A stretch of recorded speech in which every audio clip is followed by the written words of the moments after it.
አባት አለሽ ትቀልዳለህ?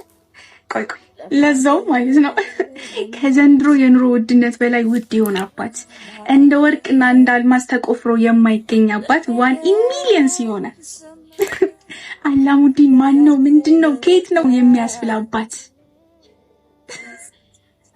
እንደገና ሸራተንና ሂልተን ሆቴልን አስረስቶ መርሴዲስ ጂዋገንን የሚያስንቃበት ቅንነትና ደግነት በአካል እግር ኖሮ ሲሄድ የ1 ሚሊዮን ሰው ልብን አንዴ የያዛባት መልከ መልካም ደግ ቸር ቆንጆ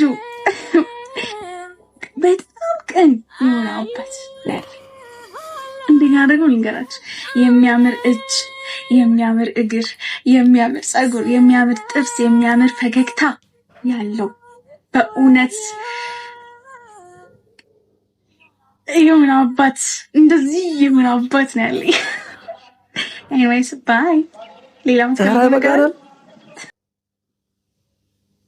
ቃላት አጠቃቀም ደረደረችው።